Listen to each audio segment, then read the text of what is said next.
జయ శ్రీమన్నారాయణ శ్రీమతి రామానుజాయ నమ శ్రీ గురుభ్యో నమ. మీ ఇంటిలో ఎలాంటి లక్షణాలు అని అంటే మీరు మీ కొడుకు ఉన్నారు, తర్వాత మీ కూతురు ఉంది, యుక్త వయసు వచ్చింది, వారికి వివాహం కావడం లేదు, లేదా వారికి ఉన్నత చదువులు చదివారు కానీ వారికి ఉద్యోగం రావట్లేదు, కానీ ఉద్యోగం వస్తుంది కానీ మళ్ళీ వారికి ప్రమోషన్స్ అనేటివి ఉండవు.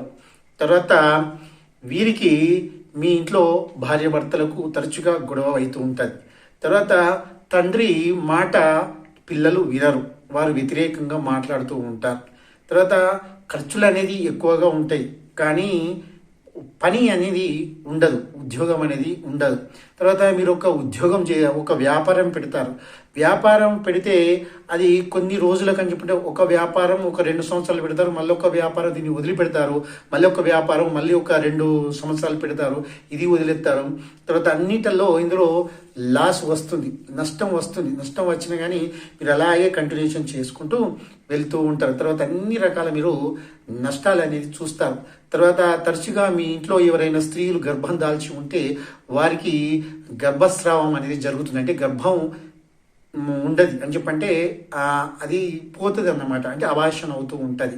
అయితే తర్వాత తరచుగా మీకు వ్యాధులు వస్తూ ఉంటాయి, కిడ్నీ ఫెయిల్యూర్ కానీ, తర్వాత లివర్ ఫెయిల్యూర్ కానీ, తర్వాత ఇతరత్ర చర్మ వ్యాధులు కానీ, తర్వాత ఎప్పటికీ తగ్గని వ్యాధులు ఉంటాయి, అవి ఆ వ్యాధులు కానీ, తర్వాత మైండ్ స్ట్రోక్ కానీ, హార్ట్ స్ట్రోక్ కానీ, ఇలాంటి తర్వాత తరచుగా మీకు యాక్సిడెంట్లు అనేవి జరుగుతూ ఉంటాయి.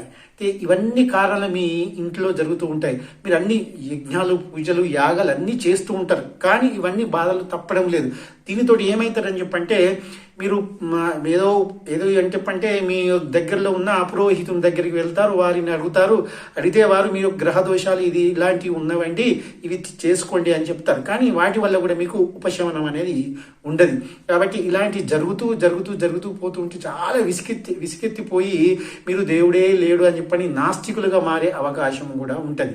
కావున వీటన్నిటికీ సొల్యూషన్ ఏమిటండి అని చెప్పంటే ఇది పితృదోషం ఉంటే ఇలాంటివి మీ ఇంట్లో జరుగుతూ ఉంటాయి. తర్వాత ఈ పితృదోషం ఎలా వస్తుందండి అని చెప్పనంటే పితృదోషం అని చెప్పంటే అకాల మరణం చెందిన వారు అంటే ఎవరైతే ఉన్నారో మీ ఇంటిలో ఎక్కడ మీకు తెలిసిన తరం అయితే ఉండదు. ఎవరంటే మీ నాన్నగారి వంశంలో చూసుకుంటే 7 తరాలు ఇటు చూడాలి, మీ అమ్మగారి వంశంలో చూసుకుంటే 4 తరాలు మీ అమ్మగారి వంశంలో చూడాలి.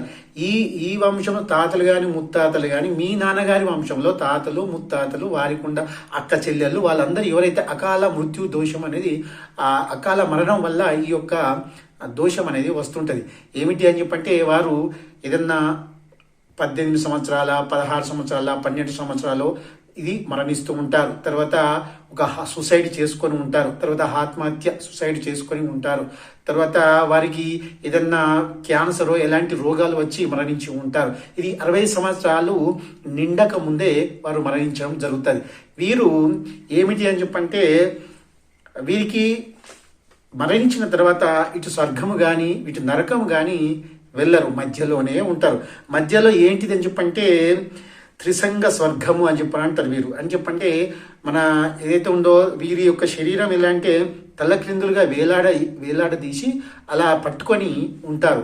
వీరు అటు వెళ్ళరు, తర్వాత ఇటు వెళ్ళరు. తర్వాత పేత అంటే భూత పేత పిచాచ ఆ యొక్క శరీరాన్ని ధరిస్తారు. చాలా నరక యాతన అనేది పడుతూ ఉంటారు. వారి యొక్క ఆత్మఘోష మీ ఇంటి ప్రభావం మీ పైన మీరు చేసే వృత్తి దాని పైన పడుతూ ఉంటుంది.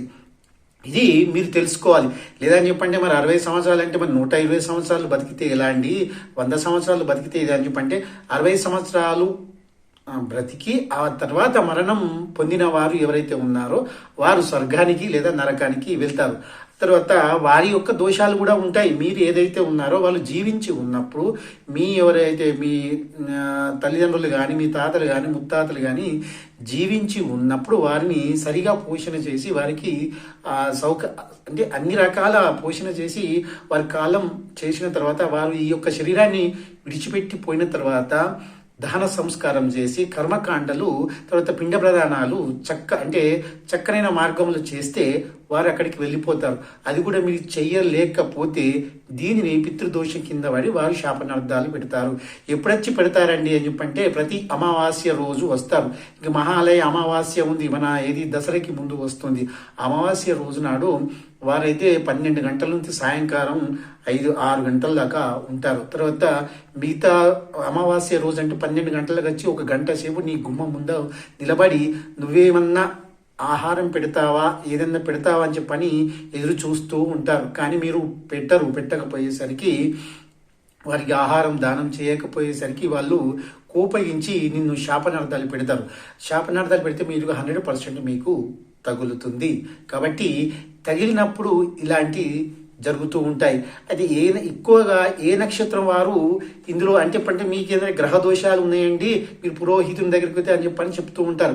గ్రహ దోషాలు అని చెప్పంటే ఈ యొక్క పితృదేవతల శాపాలతోటి కలుపుకొని ఈ రాహువు, కేతువు, కుజుడు, శుక్రుడు వీరు మీ మీద ప్రభావం చూపుతూ ఉంటారు. మీరు అనుకుంటే గ్రహ దోషాలు చేస్తే పోతవి అని చెప్పి అనుకుంటారు, కానీ అలా అస్సలు పోవండి. కేవలం మీరు పితృదోష కార్యాలు చెయ్యాలి. తర్వాత ఇది ఎక్కువగా ఏమిటండి అని చెప్పంటే పితృదోషం నక్షత్రాలు కూడా ఉంటాయి. ఆ నక్షత్రాలలో జన్మించిన వారు ఆ నక్షత్రాలు చెప్పంటే అశ్విని, ఆరుద్ర, మఘ, స్వాతి, మూల, శతబీషం, హస్త, శ్రవణం, రోహిణి, పునర్వసు, విశాఖ, తర్వాత పూర్వభద్ర. ఈ నక్షత్రాలలో జన్మించిన వారికి ఎక్కువగా ఉంటుంది పితృదోషం అనుభవించే ఆ బాధలు, అలాంటి బాధలు అనుభవించడానికే వీళ్ళు ఎక్కువగా పుడుతూ ఉంటారు. ఇంకోటి, మీరు మీ యొక్క వివాహం మీరు చేసుకుంటారు కదండి, మీకు పితృదోషము ఉన్నవారైతే మరి ఇంకో పితృదోషం ఉన్న స్త్రీయే మీ ఇంటికి కోడలుగా వస్తుంది. కాబట్టి మీరు ఇద్దరు నరకయాతన అనేది పడుతూ ఉంటారు. తర్వాత ఇది ఒకటి వినండి, మీరు మీ జీవితంలో మీ వాడకట్లో మీ గ్రామంలో వివాహం జరుగుతుంది. ఒక ఏజ్ వాళ్ళు ఉంటారు, ఒక 20 ఏజ్ వాళ్ళకి 20-25 సంవత్సరాలు ఉన్న వయసు ఉన్న వారికి అందరికీ వివాహము ఒక తేడా 2 నెలలు 3 నెలలు సంవత్సరం తేడాతోటి వివాహం అందరికీ జరుగుతుంది. ఒక 10 మంది వేసి ఉన్నారనుకోండి, వారికి ఏమిటి, కొంతమంది ఏమో చాలా డబ్బు సంపాదిస్తారు. 40-50 సంవత్సరాల వరకు వారి యొక్క వంశ వృద్ధి అనేది వెతుకుతూ ఉంటుంది. వంశ వృద్ధి అని చెప్పంటే మీకు సంతానం కూడా కలగదండి. మీరు 10 సంవత్సరాలు 15 సంవత్సరాలు వివాహం చేసుకొని తిరిగినా కానీ, హాస్పిటల్స్ తిరిగినా కానీ మీకు అన్ని రకాల గర్భసంచి బాగానే ఉంటుంది, అతనికి బాగానే ఉంటుంది, టెస్ట్లన్నీ నార్మల్గా ఉంటాయి. కానీ మీకు ఇది సంతాన యోగం కూడా ఉండదు. ఎందుకని చెప్పంటే మీ వంశ వృక్షం అనేది ఆగిపోతుంది. ఇది పితృదోషం వల్లనే ఆగుతుంది. కాబట్టి ఇలా జరుగుతూ ఉంటుంది.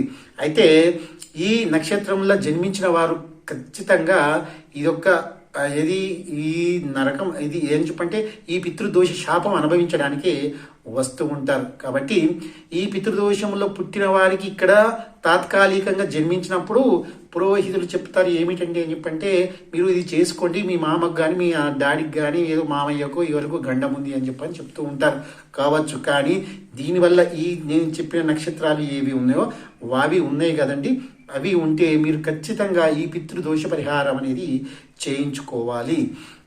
అయితే ఇది ఏమిటి అని చెప్పంటే, వీరు ఎక్కడ అని చెప్పంటే ఈ పితృదోష నివారణ ఎక్కడండి చెప్పండి గురువు గారు అని చెప్పని అంటారు. మన జీవుడు ఎవరైతే ఉన్నారో మరణించిన తర్వాత మన తండ్రి కానీ అమ్మ కానీ లేదంటే మన తాతయ్య గారు కానీ అమ్మమ్మ కానీ నానమ్మ కానీ మరణించిన తర్వాత ఎవరైతే ఉన్నారో వారికి ఈ యొక్క పితృకార్యం అనేది చెయ్యాలి. అది సకాలంలో అని చెప్పండి. మీకు బ్రాహ్మణుని తీసుకొచ్చి ఈ యొక్క పితృకార్యం అంటే 11 అంటే మన మరణించిన రోజు నుండి 11 రోజుల మధ్యలో ఈ యొక్క పిండ ప్రదానం చేయడము, తర్వాత శ్రాద్ధకర్మ చేయడము, ఇవన్నీ చేస్తారు. అవన్నీ సకాలంలో చేసి వారికి అన్ని రకాల కార్యక్రమాలు చేస్తే వారు శాంతించి వెళుతారు. తర్వాత ప్రతి అంటే సంవత్సరికం పెడతామండి అని చెప్పంటే ప్రతి అమావాస్య ఏదైతే తిథి నాడు మరణించి ఉంటాడో మీ యొక్క జీవుడు ఎవరైతే ఉన్నారో ఏ తిథి రోజు మరణించి ఉంటాడో ప్రతి తిథి నాడు వారికి ఆహారం పెట్టాలి. అంటే మీరు గుమ్మం బయట పెట్టి వారికి మొక్కాలి. తర్వాత మళ్ళీ అమావాస్య రోజు కూడా ఇది చేయాలి. మధ్యాహ్నం 12 గంటలకు చేస్తే వారు శాంతించి వెళ్తారు.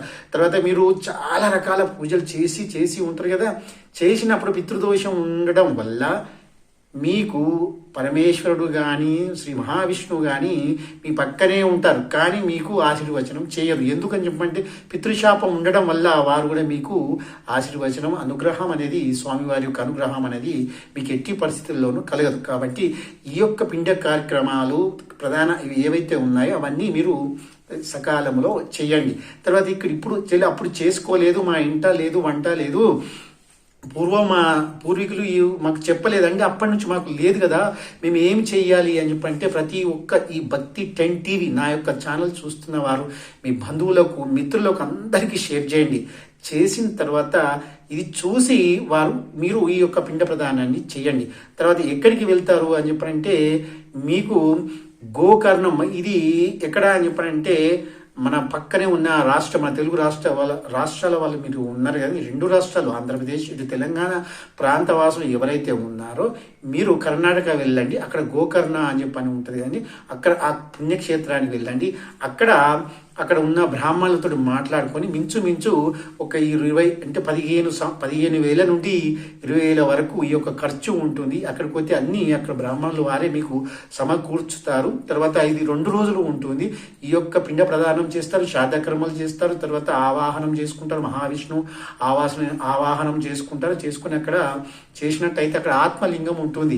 ఆ గోకర్ణంలో పుణ్యక్షేత్రం ఉంటుంది, శివుని యొక్క పుణ్యక్షేత్రం, అందులో ఆత్మలింగము ఉంటుంది. ఆత్మలింగం ఎలా వచ్చిందని చెప్పంటే అది నీకు వివరణ చేస్తాను. అయితే మీరు అక్కడికి గోకర్ణానికి వెళ్ళి మీరు అక్కడ టెంపుల్ ఎదురుగా ఒక వీధి ఉంటుంది. అక్కడ వీధిలో అక్కడ మీకు పోతేనే మీకు బ్రాహ్మణులు ఎదురైతే ఇది ఆదివారం, మంగళవారం, ఇంకా బేస్తవారం కూడా చేస్తారు. మీరు అక్కడికి ఆదివారం నాడంటే శనివారం నాడే మీరు బయలుదేరి వెళ్ళి మీరు అక్కడ ఈ యొక్క పిండ ప్రదాన, తర్వాత శ్రాద్ధ, శిల, ఇవన్నీ తిలలు ఇవన్నీ చేస్తే మీకు ఈ యొక్క గ్రహదోషము అనేది పోవడం చెప్పంటే అక్కడ నియమనిష్ఠులతోటి మీరుండి బ్రాహ్మణులు కూడా ఉండి చేస్తే మీకు ఈ యొక్క దోషం అనేది పోతుండే. మీరు రిక్వెస్ట్ చేసి ఏదైతే ఉన్నారో పురోహితులను అక్కడ బ్రాహ్మణులను ఏమైతే ఉన్నారో వారిని రిక్వెస్ట్ చేయండి. రిక్వెస్ట్ చేసి మీరు మేము ఇన్ని రోజుల నుంచి చాలా బాధపడుతున్నాము, మీరు మంత్రాలు చదివి మీరు చేయండి అని చెప్పని చేయండి.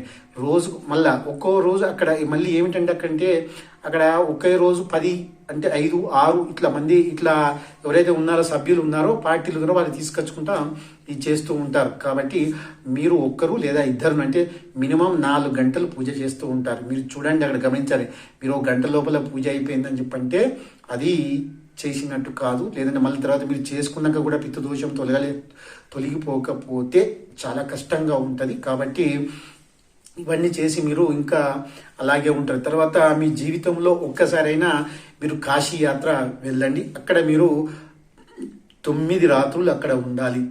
తర్వాత గాయత్రి జపం, సహస్ర గాయత్రి జపం అంటే 1000 సార్లు అక్కడ గాయత్రి జపం చేస్తూ రోజు గంగా నదిలో స్నానం ఆచరించండి. అంటే ఇక్కడ చేయించుకోండి. తర్వాత మీకు వీలున్నప్పుడు మళ్ళీ కాశీకి వెళ్ళి ఈ యొక్క పితృదోష నివారణ చేసుకోండి. తర్వాత లేదు త్ర్యంబకేశ్వర చేయొచ్చు కదండి, అక్కడ చేయొచ్చు కదా అని చెప్పంటే అక్కడ కూడా చేయొచ్చు. కానీ ఇక్కడ ఆత్మలింగం అనేది ఉంది కాబట్టి ఇక్కడ మీరు గోకర్ణంలో చేసుకుంటే మీకు విశేషమైన స్వామివారి యొక్క అనుగ్రహం ఉంటుంది. కాబట్టి ఇక్కడ చేయండి. మీకు మీ బంధువులందరికీ ఈ యొక్క వీడియోను షేర్ చేసి మీరు వారికి సహాయం చేసినట్టుంటుంది. కాబట్టి వారికి పంపండి, మీరు కూడా ఆచరించండి. మీ ఇంటిలో ఇలాంటి సంఘటనలు ఏది జరిగినా కానీ ఇది పితృదోషమే కావచ్చు, 100% పితృదోషమే. ఇది చేసుకోండి. ఇది తెలియక చాలా మంది నష్టపోయి తర్వాత ఆత్మహత్యలు చేసుకోవడం చేసుకోవడం చాలా చేస్తున్నారు. అది తప్పండి. ఇది చేసుకుంటే మీకు 100కి 100 పాలు అనేది జరుగుతుంది అని చెప్తున్నాను. శ్రీమాత్రే నమః.